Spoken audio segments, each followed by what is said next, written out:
Hello everyone, this is Umair Usman, the cognitive consultant. I help people manage their weight, reduce their anxiety, and improve their performance. Today, this video is a follow-up to my previous video where I looked at resilience and I gave you a resilience visualization, which can really help build resilient self, or you can also do it on other people. But today, I'm going to talk about activities you can do to build a resilient workforce. Let me just recap once again on what resilience is. Resilience is the ability of a person, of an institution, of an organization to bounce back after adversity. It is the capacity, the ability that helps people pick themselves up again after a failure and keep on moving forward. So what are the activities that you can do to create a resilient workforce? Number one, heavy exercise. Not just any exercise, but exercise where your physical limitations are being pushed, where you are yourself being pushed, where you are being challenged. Exercising, training, physical activity of any kind where you're being pushed and challenged all the time, where you have to break through your barriers. It creates a general capacity in a person to be resilient. So let's say you're running.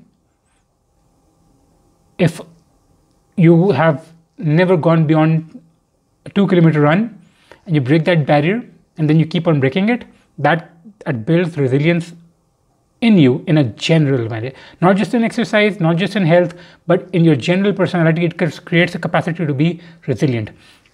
So we know that today, in today's workforce, health and exercise is given a lot of importance. But if our employees are told and made to understand that whenever they are physically pushing themselves, not only are they helping their health, physical health, but they're also creating capacity to be resilient. And capacity to be resilient is so important because we are all going to face challenges. And when we face challenges, we have to have the capacity to be resilient. So this is a very easy activity, very easy intervention where you make your employees know and understand, make them aware, of course, within limits. Whenever they are pushing themselves physically, they're creating the capacity to be resilient. Number two is to develop intrinsic motivation within your employees. How to do that? 3 things. First, giving them sufficient autonomy, giving them responsibility and authority for a task so that they don't feel that they're being judged and overlooked all the time. They feel that they are being given responsibility, that they are understood to be competent. Giving them the responsibility, the authority to go on and do things on their own. That freedom, that responsibility creates that autonomy, that creates intrinsic motivation. Number 2, creating a sense of competency. How do you do that? First is obviously feedback. Give people good feedback on what they're doing. Number 2, and I think more important, is to make sure that the person does what they want to do. If you hire a marketing executive, make sure that they're doing marketing job, where they're exerting their capacity and abilities, where they're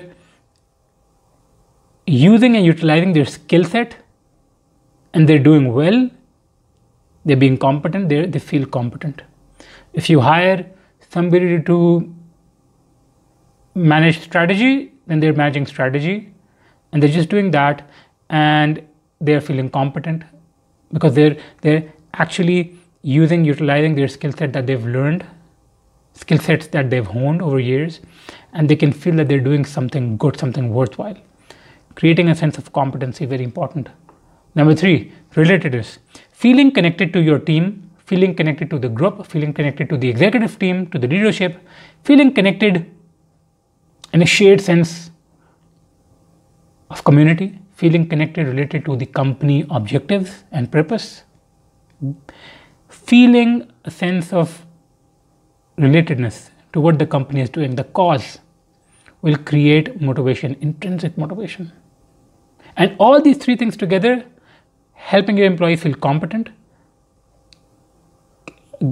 helping them feel they are part of a community, providing them sufficient autonomy, it'll create a resilient workforce overall. It will create motivation, intrinsic motivation, and that intrinsic motivation will create a resilient workforce. So two activities you can do to create a very, very resilient workforce. Number one, heavy exercise where they have to push themselves physically. Number two is to provide them with intrinsic motivation through making them feel competent, making them feel related, and making them feel they have autonomy. And these are very easy things to do to create a resilient organization. I think that's enough for today. This was Umair Usman, the cognitive consultant, and I will see you next time.